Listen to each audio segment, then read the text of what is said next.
My name is Naina Harawa. I'm a professor here at UCLA, and I'm very pleased to introduce Dr. Teresa Seeman and Sharon Merkin, who are going to be talking today on national data sets for research on reversibility and the effects of early life adversity. And they're speaking primarily as part of the the RCMAR CTSI Work in Progress meeting that happens here monthly. But they've also graciously agreed to be part of a webinar series that the Resource Centers for Minority Aging Research, or RCMAR Coordinating Center, has been doing across the different RCMAR sites. There are 7 of them across the country, and I co-direct the Coordinating Center. And we've started a webinar series on methods and approaches to addressing minority health issues, and this is a really prime and important issue topic relevant to that. And so just to give you a very brief information about the RCMAR itself, it is part of an NIA-funded initiative that was begun with the mission to build infrastructure and improve the health and well-being of older, diverse populations by reducing health disparities.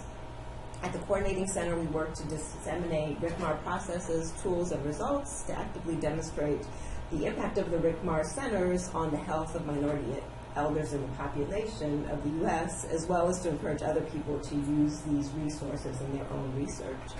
If you want to learn more information about the RCMAR program, you can go to www.rcmar.ucla.edu. And so with that, I'm going to turn it over to Dr. Seeman and Dr. Merkin. And thank you. Well, thank you very much. This is a pleasure.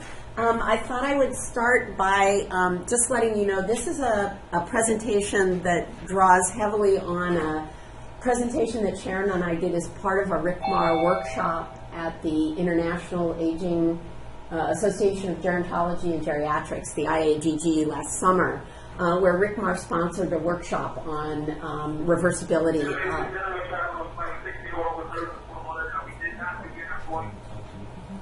If you want to mute yourself, you can hear the boarding announcement.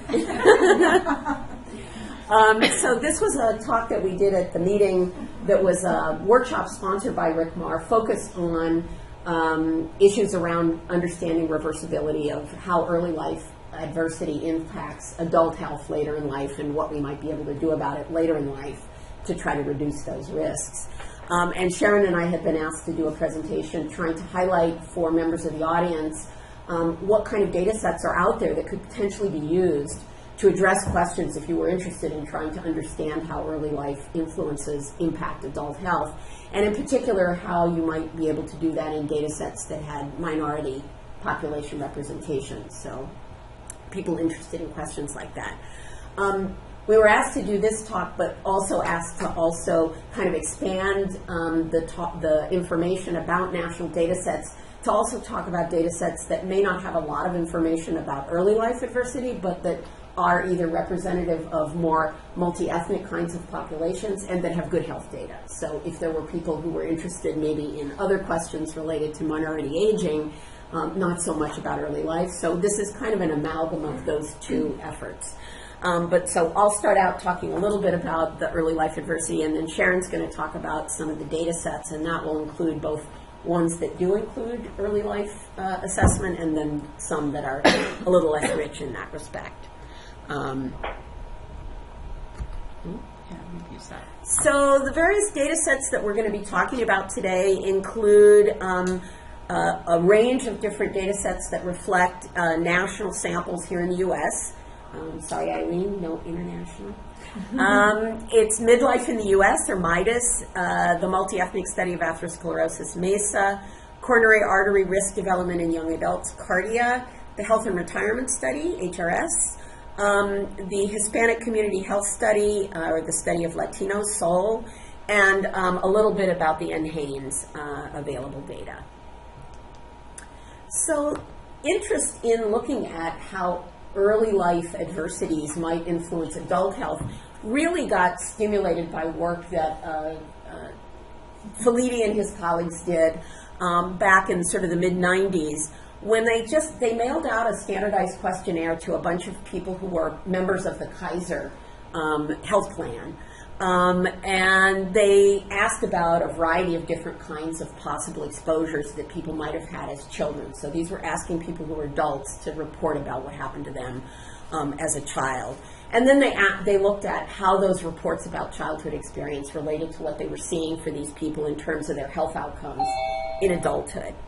And just to give you a sense of the array of different kinds of childhood adversities that were originally asked about in what's become known as the ACEs, or the Adverse Childhood Experiences Survey. They asked about emotional, physical, and sexual abuse, emotional and physical neglect, and then they asked a series of questions about a variety of different ways in which someone could have grown up in a household that was dysfunctional in one way or another. And basically for all of these things, they were asking the person to just report whether or not it happened. And then the most traditional way of looking at this, at least to date, has largely been counting up the number of these different adversities that somebody was exposed to, and then looking at whether it is the case that people who have more of these tend to be more likely to have bad outcomes. Sharon and I are actually involved in a project right now where we're trying to dig into this and look at whether there are different kinds of combinations of these particular kinds of adversities that may have differential health relationships. So do certain patterns of adversities yield risks for certain outcomes? That's not what the Felides group has historically done. This is just giving you an overview of some of the data that they originally reported, looking at some of the major health outcomes that we worry about: heart disease, stroke, cancer, and diabetes. And as I said, they're really looking at just as a count of the different numbers of these adverse experiences. Do people who report more of these, in fact, also show higher levels of reported chronic conditions? And as you can see with those yellow and red bars going high up in terms of odds ratios, comparing people with 4 adversities is the red bar versus people with 0. It is indeed the case that it appears that people with higher numbers of adversities were more likely to be the people who had more of these fairly serious major chronic conditions. The other thing I wanted to show you was a distribution of these adversities by ethnicity, just to make the point that one of the reasons I think looking at childhood adversity may be of particular interest if you're trying to understand some of the health consequences in minority communities. On the far left are the people who reported none of these things, and you can see the green and yellow bars are the highest. That's the whites and the Asians. So much more of that population tends to fall into the 0 category. And then when you start getting into the 2s, 3s, and 4s, you start seeing the orange, red, and blue bars, which are the blacks, Hispanics, and others. They now seem to be the higher prevalence groups, and so they're more likely, more higher percentages of them are reporting multiple of these adversities. So differential distributions of these adversities clearly by race, ethnicity here in the U.S., so might be an important contributor to some of the differences we see in actual adult health outcomes. I'm going to turn it over to Sharon now to talk a little bit about how you might think about using some of these existing data sets for secondary data analysis. Yeah, so just a word about secondary data analysis, as I like to explain in my class, like the secondary analysis of existing data. So secondary data analysis could either be that you're addressing a new question and analyzing data that were not collected to answer that question, or you're analyzing data that were collected to answer the same question, but you are a different investigator. Either way, it's important to consider. Obviously, the advantages are that the data have been collected and you haven't spent the time and money to do that. The disadvantages are that they haven't necessarily been collected the way you want. So one thing just to keep in mind as we go through these, we're going to go through 6 studies. I'm going to give a very brief overview because there's only so much I can say in the given few minutes per each study. I'm going to spend a little more time on the ones that I've spent more time with. Just to give you a taste, I'm going to try to highlight what I think is relevant, especially in terms of race-ethnic disparities, in terms of the pros and cons of each study. But to keep in mind that just because a study says they have variable X, It doesn't mean it's necessarily niche wave. It doesn't mean it, so there are a lot of things to keep in mind. And finally, just the nature of the quality of the data, which I'm sure many of you, are familiar with, is that these are epidemiologic data sets rather than clinical data. So they have been collected with research in mind, which makes them much more user-friendly for researchers. And that's why I think they're a really rich set of data that researchers should consider. Clinical data are obviously very useful, but often don't come in the format that we need them to be in to do analysis, and often don't have the comprehensive set of measures that we do from these studies. So the first study is the study of midlife in the United States. Oops. I don't know if it's timed. Midlife in the United States. It's a longitudinal cohort study initiated by the MacArthur Foundation, but then later taken over by the NIA. And it is, Teresa and I work extensively with these data. The main objective was to investigate integrative pathways linking psychosocial, behavioral, and sociodemographic factors to trajectories of aging. So aging is of primary interest. The initial cohort of about 7,000 participants were ages 24 to 74 upon recruitment. And you'll see I'm going to explain MIDAS 1, MIDAS 2, why they're different race, ethnic, race, for the most part, racial breakdowns. So initially, MIDAS 1 was virtually all white, or mostly white. And then in MIDAS 2, which is the second wave, they recruited an additional 592 African American participants. So initially, the study was meant to sample from across the United States, although it's not technically a representative sample. However, and this is a really important thing to keep in mind if you're interested in racial disparities, the African American cohort recruited at that second time period is all from Milwaukee. So major confounding issues there to keep in mind, and it's really relevant to interpretation, obviously. This is not an updated slide. There is a MIDAS 3 now that was recently made available, and it has, I'll go into tell you approximately the sample size, but it basically has the main measures that MIDAS 1 and MIDAS 2 collected. And then the last point about access, this data set is public, meaning you could go on the ICPSR website today, housed at the University of Michigan, download the data, and start your analysis. I don't know if that's a question. If you want to mute yourself, please. So just the breakdown, because MIDAS is sometimes hard to kind of understand the sort of flow of the study. We start with MIDAS 1, around 7,000 participants. MIDAS 2, approximately 10 years later, which is, by the way, the main downside of this study. So why we say it's longitudinal, there's just a really big lag time between time 1 and time 2. Around 4,900 participants returned, which was supplemented by the Milwaukee folks, 592. And then at the same time as MIDAS 2 Project 1 began, there were a number of other simultaneous projects. When I say simultaneous, I mean within several months, right? So they could be almost a year after that MIDAS 2 time. But they focused on, so everyone in MIDAS 2 was eligible, but these were subsamples of MIDAS 2. There's the Project 2 Daily Diary, which included stress, first of all, salivary cortisol samples, as well as daily stress information they recorded over the course of the week. And then there's the Project 3, which had cognitive assessments. Project 4, one which we use extensively, where they collected blood. The participants went to one of 3 clinical centers and stayed overnight, and urine was collected, blood was collected, more salivary samples. And then Project 5, which is a really much smaller version, has some imaging and some other neurological indicators. So the breakdown, I mean, I highlighted here where the childhood adversity measures were because that was the focus of this talk originally. So in MIDAS 1 and MIDAS 2, they had a phone interview and a self-administered questionnaire.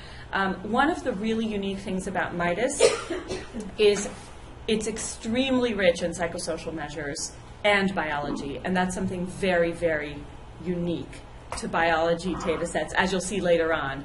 I mean, they're very extensive set of questions, and as well as the childhood adversity measures, which are pretty extensive relative to other kind of biology-focused data sets. So we have at MIDAS 1, socioeconomic child adversity questions, and a set battery of questions, which I'll go through. And then MIDAS 2, the same thing, socioeconomic questions. Now, these were retrospective questions asked of the newly recruited Milwaukee folks because they asked about their childhood and they weren't there at MIDAS 1. So they asked their childhood questions at MIDAS 2. And as you can see, the other measures that I talked about. So just to go through some of the child adversity measures that we have, I split it up, and as Teresa mentioned, we're still working through classification of these measures. I like to think about them as socioeconomic versus socio-emotional and physical abuse.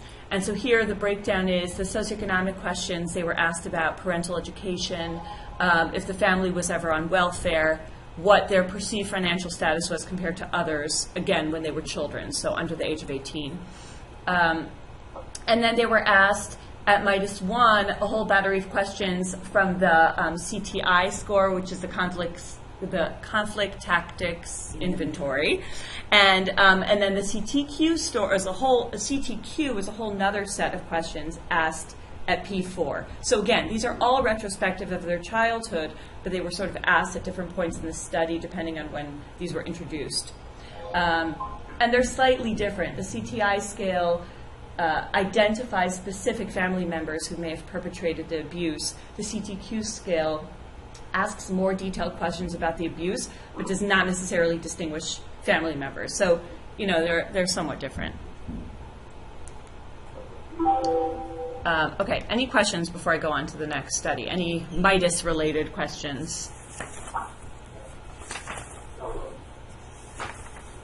Okay, so MESA.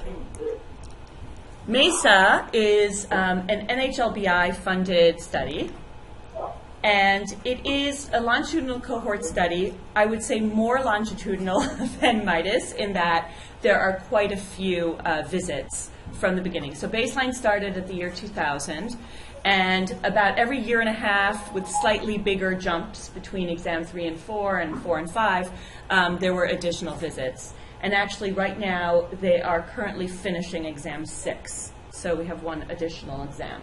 So we have follow-up in MESA through for 16 years, 16, 17 years. This study was set out to explore cardiovascular risk, subclinical and clinical cardiovascular disease, and cardiovascular risk factors in a diverse adult population. So they were recruited at age 45 to 84. And what's very unique, I would say, about MESA is the diversity of its sample. So especially compared to the other NHLBI kind of parallel studies, which you may be familiar with, Cardia, CHS, and ERIC. And I'm going to talk about some of them today, but those were either black or white, basically. They didn't have the ethnic diversity that MESA has. So MESA has quite a large, relatively speaking, Chinese population, Hispanic population, as well as white and African American population. And they were sampled from 6 U.S. counties, 6 different counties. What else can I say about them here? So the other thing about access to MESA, which is different than access to MIDAS, is that while they are public and free, right, federally funded data set, you still have to apply by submitting a proposal to access the data. So you submit your proposal. It's like a 2 or 3 page proposal for your analysis. These studies like you to submit one proposal per proposed manuscript, basically. So if you have a few manuscripts in mind, you submit a proposal for each. And it's pretty short turnaround. Once you get approved, the obvious advantage is that study objective is really reserved for you. So that's a huge advantage to these studies. Okay. So there's quite a bit of interference. Yeah, can you be sure to mute yourself, please? Okay, if everyone can mute, that would be helpful. All right. So in terms of MESA, again, there's a lot of information. Most of these studies have great websites. I don't know why this is going ahead faster. But so one thing that I just wanted, I'm not going to go through everything, but I just wanted to give you an idea, is that if you look at the different components, so the questionnaires, for example, and you look across at the different exams, you'll see that some of them were asked at each exam, especially when it's related to the objective, right? So medical history, medications, personal history, those were asked at each exam. And certain exams, depending on funding and depending on interest of the various PIs, the questions were not necessarily asked each time. If you'll notice, the X basically indicates that these were the core participants, and the A indicates that it was an ancillary study. So by design, a subsample were recruited. So there are the ancillary studies on sleep. There was a whole sleep ancillary study, and it was only 2,500 participants recruited. Yeah. Okay, so here you have the procedures. So blood was collected at each exam, urine was collected at each exam, but you don't see it here. Teresa and I work often with the MESA stress ancillary study where they collected salivary cortisol samples, and that's only at exam 3 or 4, corresponding to either exam 3 or 4, and then exam 5 again, and only 1,000 participants. So it's something to keep in mind that if you see a list of variables available, that doesn't mean that they're available for everyone. So it's definitely something to keep in mind and to research before you've kind of settled on a data set. And I think at the end we have all the websites for all of these Yes. listed for you guys. So We you have can all the- always go on. Most of this comes Right. from those websites. Right. We We have all the websites. Some of the websites are a bit annoying in that they have their internal websites that are password protected, but for all these data sets, you can reach out to us and we'll help you kind of get into the secret website. Another thing to keep in mind here is that even though all the participants... Can everybody just check that you're muted? We're still getting a lot of hearing somebody discussing things. Well, maybe we could put the volume down, actually. I don't know if you have that. So one of the things, for example, the subclinical... Just muted everybody. Oh, good. Okay. So the subclinical measures, for example, MRIs, the CT scans, were conducted on everybody. However, they would separate them out and do half the sample at exam 2 and the other half of the sample at exam 3. So, again, those are things to kind of research and find out about if they're your measures of interest. Now, in terms of childhood adversity, this is an example of a typical sort of biology-focused data set that doesn't ask extensive psychosocial measures or childhood measures. And all you'll get from most of these data sets is parental education. So that's what you have here. And then in terms of health outcomes, you have a quite extensive list of health outcomes.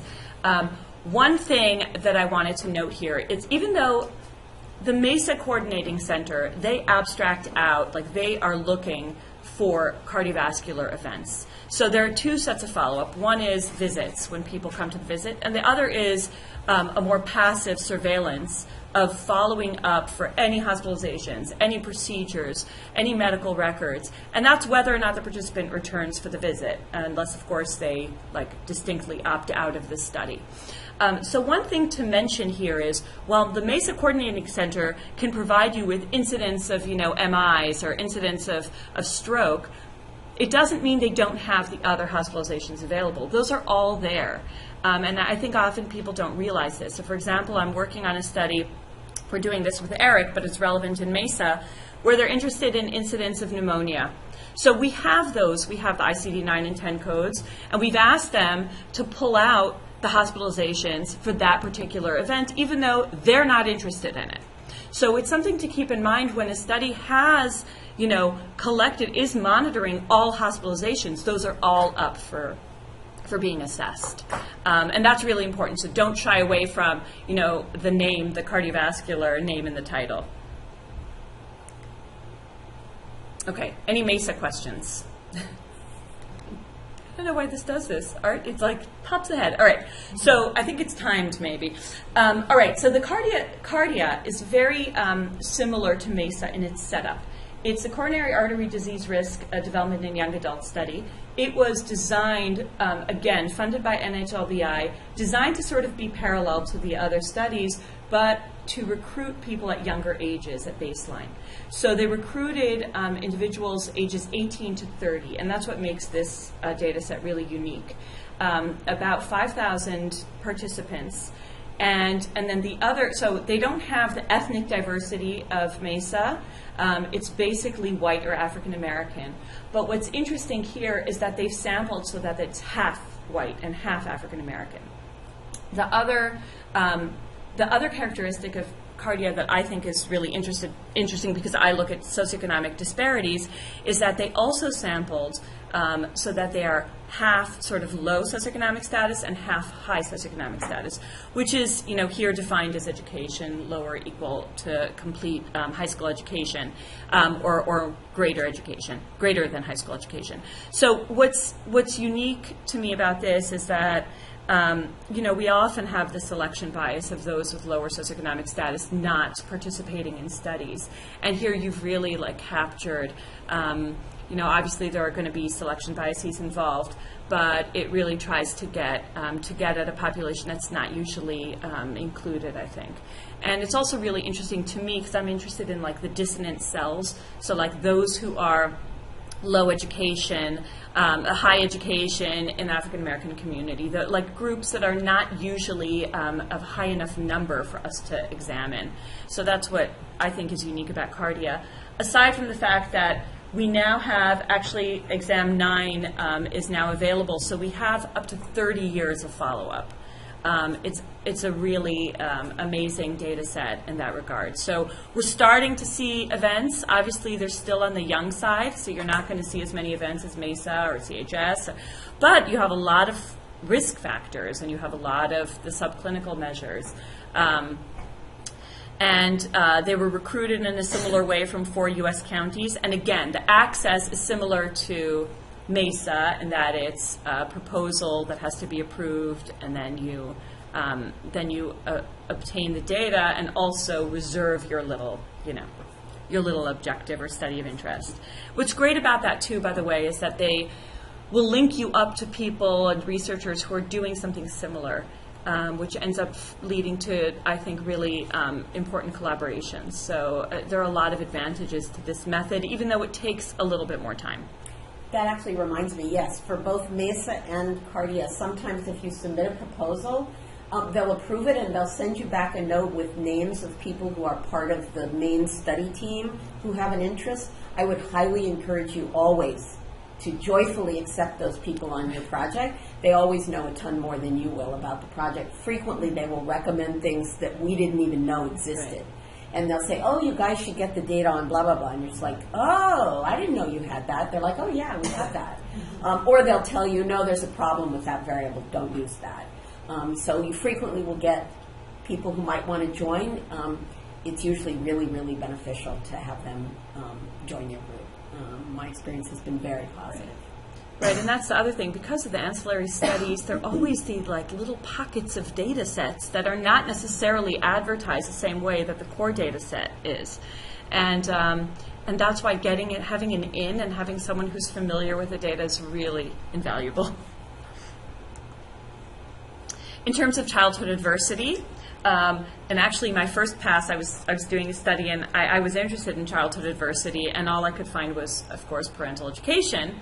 And then I found out from Teresa that there's a whole nother set of questions that were asked at year 15. So while the parental education is always asked in the beginning, right, at baseline, in year 15, Teresa and other Shelley Taylor put together these set of questions to submit to Cardia so that participants can be asked. Now, again, it's retrospective.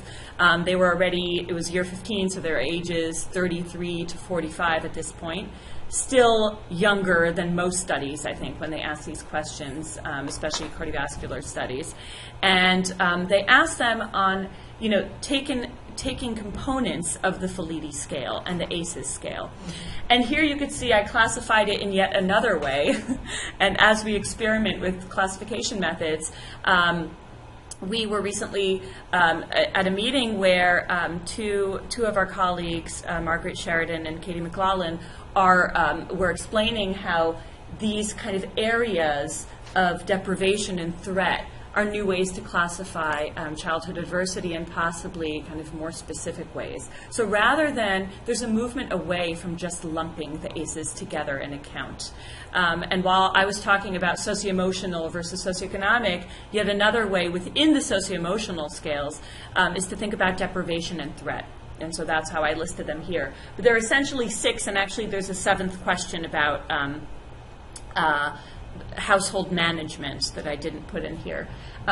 But so these are the kind of abuse measures or emotional measures that fall under deprivation, and then the 2 under threat. And they're available in Cardia. And then the health outcomes, very similar to MESA, kind of the traditional health outcomes. Again, we have 30 years of follow-up information. So there are 30 years worth of hospitalizations, 30 years worth of medical records. Another thing to mention is a lot of these studies, if you're interested in neighborhood factors, are geocoded now. And so they can be, at the smallest level, I would probably be census tract, but they can be geocoded to census information. They can be linked to other and usually I find that they're very open to kind of suggestions if you have other kind of linkages that you'd like to make, especially to public data. I wouldn't say it would be so easy for other things. Okay, so that's Cardia. The health and retirement study, and Eileen probably has more to say on this than I do by far, is not a study that I've utilized that often, and I think many of you are probably familiar with it, because its main objectives were to explore the changes in labor force participation and the health transitions into retirement years. So a major source of data for those in aging research. And I find it very confusing to explain HRS because there are so many different waves and there's so many different cohorts. But essentially it was around 26,000 participants, ages 50 and older, approximately representative of the U.S. population, and started in 1992 at baseline, and then the follow-up surveys occurred every 2 years. Now, they had additional recruits at later waves, so you have people coming, kind of going in and out. It depends. Nobody goes out unless they die. No one goes out. Get lost. Although they're lost to follow-up, right? Or when you Slow, but it's lost. when you look at fee for service linkages, also you kind of it gets a little complicated to fall in and out. When we were looking at hospitalizations, we found it really complicated with CMS data, but that's always going to be the case. That's not unique to HRS.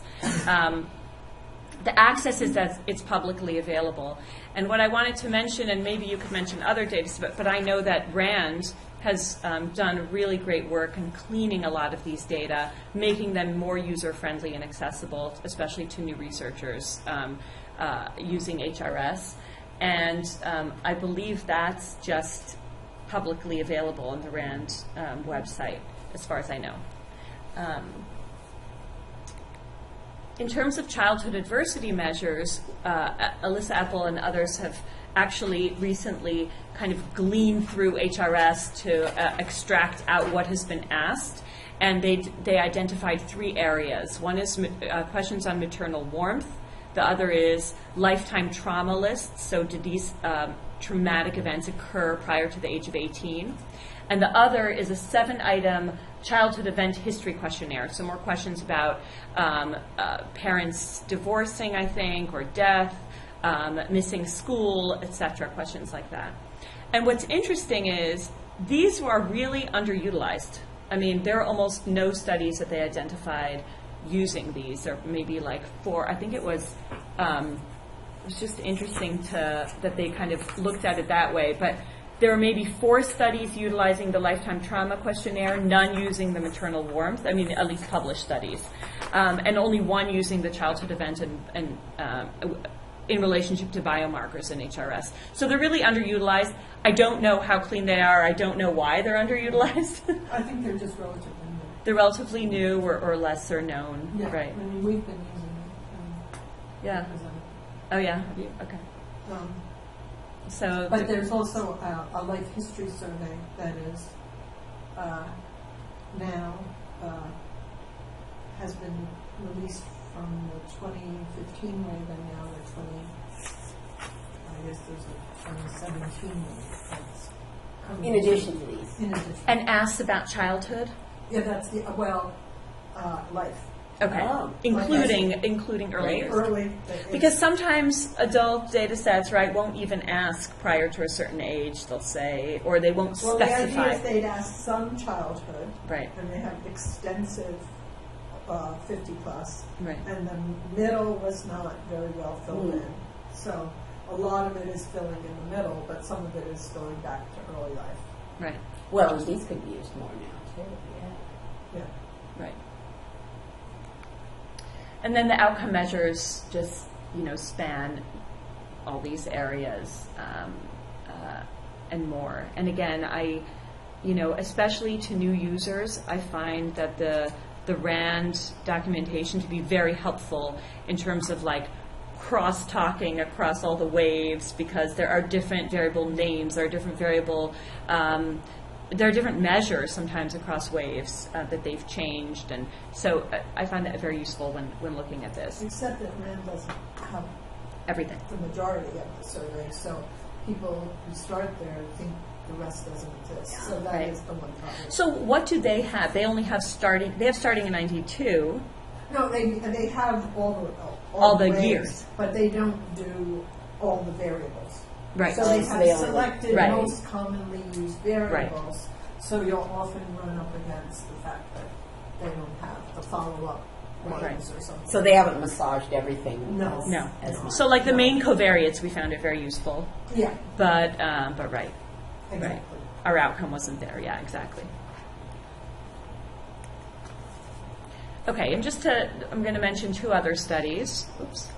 One is the Hispanic Community Health Study, or the study of Latinos. It is a longitudinal population-based study, relatively recent. Around 16,000 participants were recruited. And the main objective is to assess the role of acculturation. What's really, really unique in this study is researchers often complain about the lack of diversity within Hispanic samples. Not even, first of all, unknown diversity, because they're often not even asked where their family's from. So it's just Hispanic, like lumped together as one like label. And in this study, you have extensive information about background, about country of origin. You have extensive information about acculturation, immigrants, immigrant information in general. So those interested in immigrant health is a really useful data set. And I mentioned here the ancillary study because that study of 5,000, like a subsample, was when they asked the battery of like childhood adversity questions. But so far there are only 2 visits. The first one was at baseline 2008, and the second one just completed, I think, exam 2. At both those visits, there were biomarkers assessed. At exam 2, I believe it was only biomarkers, and at exam 1, it was a whole slew of other components that I'll show you in a minute. Recruited from 4 U.S. counties. And again, the process by which you access these data is the same as MESA and Cardia. You obtain approval. Where's the PO from? Martha DeViglis DeViglis is one of the one, PIs. yeah. I think she's one of the probably major your PIs. best contact. Yeah. And I think on their website they also, Martha DeViglis, DAVIGLUS. I have not seen a lot of studies, like published papers come out. It's new, and it's, really worth exploring, I think. Where are the 4 counties? Oh, I don't have I think that San listed. Diego, Chicago. Chicago and San Diego. DC, Miami. Oh, That yeah. might be right. Yeah, something like that. Yeah. Yeah, I don't have it written. And I think Martha's in Chicago. Right. Probably, right? Probably. That what? What are you saying? That would probably give you the different background. Right, Yeah, Like right, San yeah, Diego would be yeah. really Mexican. I'm sure that's, right, Yeah. right. those choices were strategic. Strategic. What's Yeah. Washington, D.C.? Like Dominican Republic, Right. Caribbean, Central America. Yeah. It's pretty Yeah. diverse. Yeah. Yeah. Yeah. Yeah, I think it's a very rich data set that has not been mined a lot. And they have biomarkers and everything. It's like a really rich, so actually I these- think part of it is that up until Yeah. recently, it was cross-sectional. That there just wasn't a lot of longitudinal They're just data. ended the second exam, right? So it's very great if you want to look at something where you're just kind of looking at Right. associations. But unlike so many other studies, they just didn't have longitudinal data. Yeah. So the Like new now wave you is can predict. great. The Yeah. other thing with Hispanics, it's not only the background, but when did they immigrate? That's exactly what I was going to say. Generation. What is nice, and I don't know the breakdown here, but I know that they asked that information about when you immigrated. That's also important. Right. Exactly. By the yeah. way, so There's sixth MESA. generation here. So MESA asks, and MESA, there are acculturation papers that came out of MESA that specifically look at first generation, second generation, third generation. So MESA does provide some of that information and has a whole set of questions. So I if you're interested in that, MESA I think is a great data set. They may not have they won't have the diversity of soul, but. So I gather there's a question about whether there's data on Southeast Asians in these data sets, and I think for the most part not. No. That the numbers are not large enough that they would have been classified separately, unfortunately. No. And Haynes might be the only place to look, but I don't know that they specify Southeast Asians. I think they use the same categories that the census uses, which means to lump Asian groups together. I don't think that they specify, but I'd have to go back and check. They probably have country of origin, but if you're second generation, Right. they won't have You it. won't be able to They- distinguish. But you know what I found in Haynes? I think that maybe NHIS, but NHIS Haynes, does, yeah. but Haynes asks country of origin only of Hispanics. Well, if you say you're Hispanic, then they they'll ask country of origin, because I was looking for Russian immigrants and I couldn't find it in Haynes. You couldn't identify. So Yeah. So unfortunately, I think, haven't at least in these data sets. in the national sample data sets, I haven't come across that yet. Yeah. So the adverse childhood experiences set of questions is again based on the Felitti scale. They asked 10 items, very similar to the other ones we're talking about. So these were asked of the 5,000 subsample in SOAP. And then these are some of the measures they're asked about. So my understanding is, and again, I'm a little less familiar with SOAP, but this is based on their website, is that all those self-reported questions, for the most part, were asked about at exam 1, and at exam 2, they essentially just did the biomarker assessment, and they didn't re-ask about all these other measures. So it doesn't seem like they have. I don't know what they have in terms of following up hospitalizations, medical records, all those kind of things. I'm not sure they have that, but it does seem like they have 2 time points with biomarkers assayed. And then the last one is Haynes, which I think a lot of you are familiar with.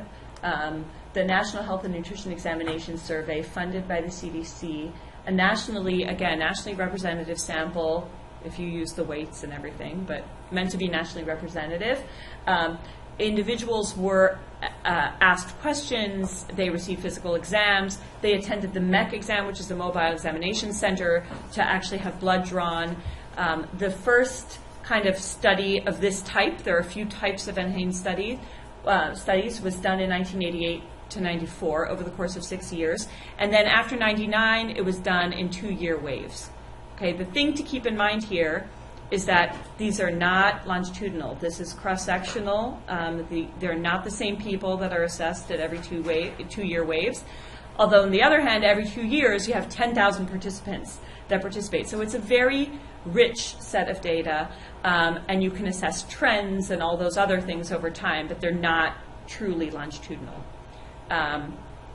It spans, I like it, ages 0 to 85 plus, basically all ages. I wrote 85 plus because in certain waves they cap it at 85 plus. They don't distinguish the age groups. And those under the age of 16 participate via proxy, and those 16 and up are actually interviewed directly. I think it's 16 and up and emancipated minors or something. The race-ethnic breakdown is similar to the representative of the U.S. population. However, they did oversample minority groups, right? And then they use these weighting things to kind of weights to make it representative. You will not really find a large group of those that don't fall into one of these categories: non-Hispanic whites, non-Hispanic black, or Mexican American. So other Hispanic groups tend to be very small, as well as just the other group. So again, it's like kind of lumped in other. I'm not totally sure offhand, but I think that it follows the census in terms of the categories. And the elements of NHANES data that I mentioned, there's a laboratory component, examination component, extensive dietary questions, because that was initially the point of the survey, demographic questions, and then, this is important, there's a whole set of limited access data that you won't scream out at you when you look at the website, so it's important to know that through a proposed, now first of all, NHANES I didn't mention is public, you could download it today and just start analyzing the data. However, there are all these limited access data sets that you have to submit a proposal to use and to receive, and also you have to analyze them in a specific way. So these remote restricted data servers, etc. They have all these methods. These include certain parts of the youth data, the mortality data, so if you link it to mortality, and geocoded data. So those are all restricted. I don't think I ever saw that. So the youth data is, so there's some elements of youth data that I think you can access, like the questionnaires, but the biomarker data, certain elements of the biomarker data I think are restricted, and some are not. So I think like the anthropometric, like BMI data you can get, but not some of the other assays, right? Not the HIV. Right, exactly, for sure not the, right, the STD information. This is not, I'm not expecting you to read it, but I just want to show you, there's a very, very good PDF file now on the NHANES website that goes through all the components, all the ages, so you see it's birth and over, 20 and over, and then it has this like color coordinated chart of which components have changed, which haven't changed. It's very worthwhile to go through this because I mean, take the I was working on a project where they were just looking at education as the main predictor, and the variable name changed, and it looked like they were missing, you know, for half the years, and it was just a variable name issue. So the downside of NHANES is you won't be able to talk to somebody on the phone, ever, but the website is pretty extensive and very comprehensive, but you really have to dig through it. And you'll get all the information you want, you just have to dig through it. And are there any childhood experiences? So, okay, so I'm going Is that where we're going? to, so childhood experiences was interesting because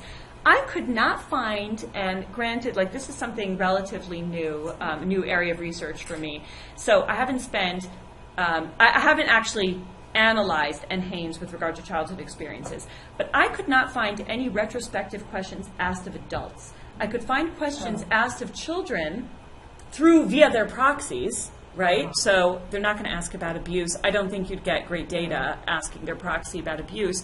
But you do find maternal smoking information, newborn care, birth weight, preschool days care attendance, hours spent away from home. I don't know how great these data are because, So that again, might yeah. be asked of someone who has a child less than 16? Yes. Yes. And this is about the child. This is about the child. So the proxy who's answering for the child is going to answer these questions.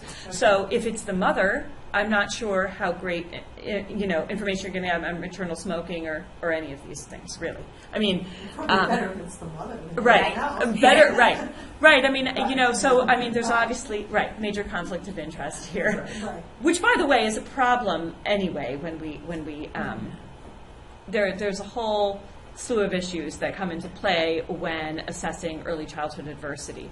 But these are not really retrospective. They're concurrent, but they're obviously not going to be prospective because they're cross-sectional. So very problematic, I think. Okay, and then this is just a word. So those were the 6 studies that I wanted to cover. Just a word about the services of DAP. So DAP is a project that we started at the Division of Geriatrics, funded by the OAIC, the Pepper Center. And it's called the Data Access Project. What we try to do is we found a need there were a lot of early investigators, junior faculty interested in secondary data analysis, not quite sure what was out there. And so we started this service to really connect researchers with data and kind of help them identify, once they have a study objective in mind, help them identify data sets that are available, that are out there, that they can access through these various methods that I talked about, and provide some guidance in navigating the data sets. Now, funding only allows us to do this to some extent. It's some consultations, 2 or 3 meetings, but we found that it's really helpful in getting people started, connecting them to the data. We have very restricted funding for analysis, but that sometimes does happen, either when the Pepper Center identifies areas of research that they want worked on, or when the researchers themselves come with some additional funding, so we can provide that as well. But we do have this service. I work on it with Dr. Mei-Hua Wang, who's at the Division of Geriatrics as well, and I didn't put up my email, but I'm happy to provide it maybe when we circulate the slides. And Nina and Arturo. It's right, and they're on the bios, exactly. Yeah, you guys. And if you look up actually Geronet, UCLA, DAP, it'll come up. We have the website up there. And hasn't been able to find anyone. Right. UCLA. Oh no. Well, we're right across the street here. Right across the street. And then the data set list that I provided here, and at the end also the websites for the specific data sets that I talked about. These, I think it's 14 or 15 data sets. Whoops, keep skipping. 14 or 15 data sets are the ones that we sort of curate as part of DAP. They're the ones that we have the most experience with. And so Mei-Hua or I. Okay. Ah, keep skipping.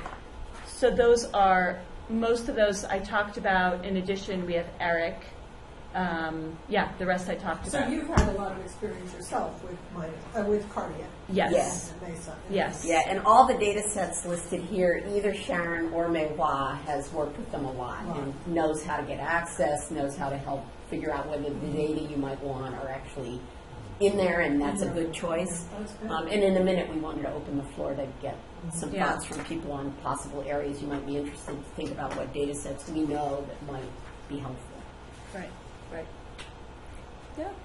So I think on the end that you have the websites for the ones we talked Yeah, about today. these are the ones we talked about.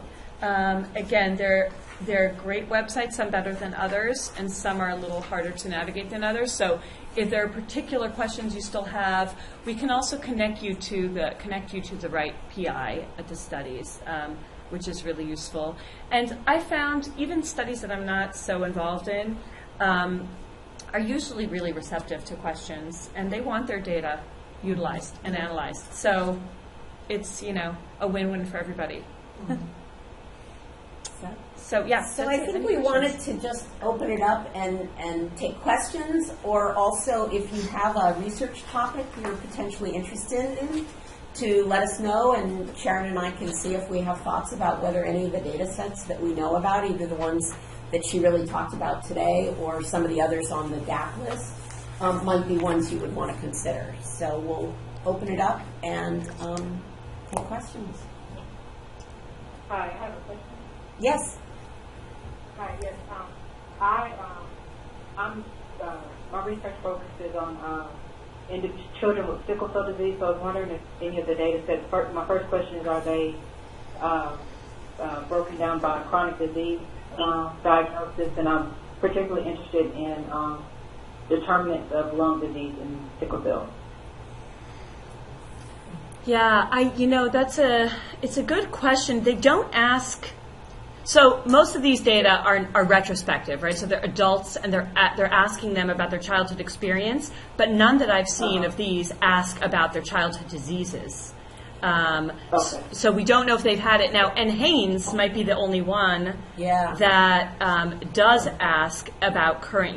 That you might be able to identify those children. So I think it's really worth looking at N. Haynes, but that's the only one of these set that I can think about. Didn't HRS have a module at one point about childhood health? Now, whether it really got at sickle doesn't have cell, it. and I think, unfortunately, they tend to be the more common diseases that they ask about. Yeah. Okay. Yeah, sorry. But in terms of But your N. best Haynes is chance, a good- your best chance is N. Haynes because their numbers are big enough that maybe you'll get some. But I just don't know. I don't know if they ask. Yeah. Would Ad Health have asked that kind of thing? She does that. I don't think that I've ever heard it. I don't think it would be. I don't think the numbers would be large enough, unfortunately. And I don't know that they'd be participating either. And I don't know. Yeah. Yeah. Sorry about Yeah. that. No, I think N. Haynes is probably your best. Right. Best shot. Okay, great. Thank you. Other questions? So, you didn't talk about reversibility or resilience or that other side of the coin. You talked about the bad things. Have you collected data on what everyone has there? So we're now starting to do some analyses looking at who are the, I keep calling them the off-diagonals. Off-diagonals, that's exactly So what we're starting talking to about. look at, Weird. I say 20 years, 30 years of right. working together, it rubs off. For those of you who aren't here, Eileen and I have worked together for many, many, many years. So yes, we're starting to look at that question of who might be the people who are reporting these adverse childhoods, and yet look quite good as adults. Yeah. And then if we can kind of segment people into those off-diagonals, can we then look at them and say, what are the other characteristics that may set them apart from the others like them who have had the same childhood adversities and don't have the same benefits in terms of adult health now. That's just something we're getting into now, to start trying to look at what are those characteristics and to what extent might they be things you could intervene on, and at what stage of the life course might if it's physical activity, it doesn't need to be over the full life course. 涨了16块多了，我要留到现在就涨了2块多钱， I think you better 买，他亏了2块。 Yeah. Now Probably we're better eating, we're to do it. partying. Right. Well, that's exactly what. Yeah. Yeah, no, that's actually where we are now. We were mostly just trying to lay out, if you have an interest in this research area, where might you find the data? We're actually very interested in this question of reversibility or resilience, and are actually trying to dig into some of that. Yeah. Right now, it's mostly around the Cardia data and the Midas data. Do you know anybody that's done propensity score matching on people with ACEs and non-ACEs? That's an interesting idea. Epidemiology may try to do that because there clearly is so much of life that goes with these bad things. Yeah. Yeah. No, that's a great idea, and I don't know that. I haven't I've seen never it. seen that. That's a great idea. Yeah. Come talk to us. We'd be happy to Yeah, do that. do it. That would be fun. Yes. So why would you do propensity scoring as opposed to anything else? Like, what is the? Well, the idea is basically if you have people that have these extreme circumstances in life, they're usually connected to lots of other things. That there's Right. a whole And slew there's of statistical things. It's the networking, right? Yeah, yeah. And actually, Is the net- the statistical control is not just enough. Right. right, So right. if you can match them. Yeah, and as Sharon mentioned, we have Yeah. these colleagues who are, they're actually both Margaret Sheridan and Katie McLaughlin do, I think they're both psychologists. Yeah. But they actually study kids. I mean, they literally bring kids in and do assessments of these adversities and stuff. But we got hooked up with them through various mechanisms, and so now they're very interested in looking at how some of the things they look at in childhood may relate to what you see later. They've only looked at sort of Right. kids' cognitive development. and Right. stuff. But they're interested in looking at these network analyses. Exactly. Of So the the- area, like the Venn diagrams, right, where these things Okay. might overlap. It's the patterning Yeah. of the relationships among the adversities. Right. It's exactly what you were saying, that Right. these things tend to be interrelated. And Yeah. so trying to understand to what degree does the patterning of that relationship Yeah. have an impact on what your Right. outcomes might be. And maybe that's another way to get at it. I don't, Right. I think it's don't going know. to take Yeah. some of It's the these same fancier question, I think. modeling Right. approaches. You can't just add them up. Yeah. Right. Although I won't be too surprised to find that in the end that does pretty well too. That the Right. adding up, and Right. it's amazing how many times the sort of pretty simple, straightforward, where you thought, oh, Yeah. we'll just do that. That's the quick and dirty. We'll get better later. It turns out to be like at least 80% as good as the Right. fancy. I agree totally. And I Because don't it picks think- up the fundamentals of cumulative is bad. I don't think it's going to change the outcome at all, but what it does is it changes the skeptics who say, oh, well, Right. that's not causal, that's not causal. Exactly, that's not exactly. causal. So, And I think now trying to trace what some of those pathways are, Yeah. because that may give you some opportunities for Yeah. that reversibility and that intervention. And the question that the NIA is very interested in is, can you actually do reversibility even later in life? Like, is Right. it still not too late? And of Right. course, my bias is I really hope that's true, that, we can say it's not too late. If Right. you're 60 or 70 or 80, we can still help. And yet we don't know yet, but that's the interest. So yeah, if that's something you're interested in, I will say that the Behavioral and Social Research Program at NIA has a very strong interest in that area right now. I wouldn't be too surprised to see some future RFAs on that. So the first thing which we haven't really finished, but on HRS, we did childhood adversity, adult trauma, SES, and the childhood adversity, such as they are in HRS, really hold up pretty strong. But the SES doesn't. Yeah. The childhood And then it's the SES. opposite, The yeah. childhood SES? Yeah. Which And is then parental it's the- education or more than that? Parental education. Yeah. in this Yeah. case. But then it's the opposite. For adulthood, the traumas don't Hold have on. that big an effect. But the SES the SES does. Yeah. And I think in some ways that starts to make sense because children don't really know their SES. Right. And Right. it's not connected to bad things. Right. It doesn't bother them. Well, that's they why have I'm what they interested. have. I'm interested in the off diagonals of Yes. the socio-emotional and socioeconomic adversity because I think there are those Well, different that's sort of groups. what- Right. Yeah, that's Yeah. what you're. Yeah. So I don't know if it'll hold up, but at least. But what are the outcomes that you're looking at? Is it like Well, the first thing we did was a biological age. Okay. That yeah? I think it had 12 indicators. Mhm.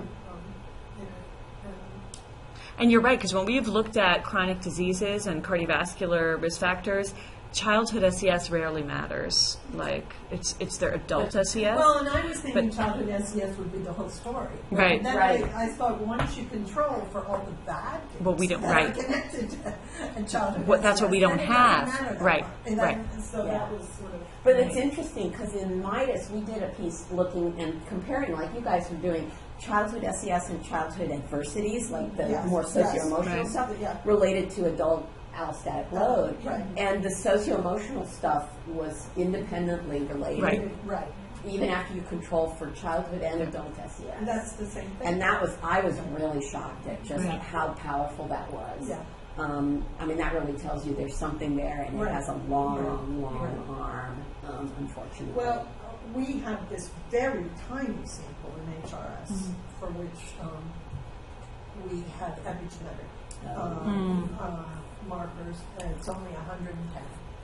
But we have 3 published papers now that say childhood adversity with epigenetic markers for people who average 67. And the markers are inflammatory, they're Steve Cole's list of markers. Quite strong. Quite strong. So we were thinking, and that's potentially a lifelong mechanism, but maybe it happened here, maybe it happened back, Right. when it happened. But You don't know when it happened. That's right. Yeah. Well, this would be where we're also piecing together different data sets. So like Sharon was saying, like cardia is kind of interesting because it's kind of in that earlier young adult to midlife now, and then you can patch in HRS and MIDAS tend to be really much more focused at the older. But if you can look at, even if it's not the same exactly, if you can kind of look at some of these relationships over that to see that, my guess is they are there earlier. And part of the reason they're so powerful is that they just are so chronic. Right. Yeah, that's really So, but that's all kind of still, it's exciting. It's all still there to be sussed out and determined. Right. Other questions here on the phone? I'm interested in the Hispanics, but I want to check it out before I Yeah. Yeah, so please, everyone, feel free to contact me or things Sharon. that are not available in other. Right. That's the Yeah. Plus, the fact of doing secondary effective, of not having to go. Yes. Yeah, it has I'd- definite, if I- they have what you want, it can be very, very. Martha Very DeViglis. Martha DeViglis is lovely, and she she's great. is really she. Well, you can I- talk to Sharon and I Yeah. first if you want, but we can Yeah. put you in touch with her. Somebody nice and better side. She's nice and really interested in people getting to know And the she data. knows this data set really well. But yeah, she's always very encouraging when we come in with various questions and ideas.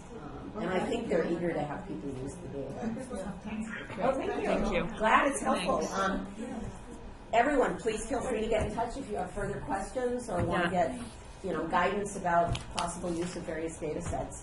Sharon knows even more than I do. So. Really. All right. Well, thank you Great. much. Thank you. Thanks. Thank you.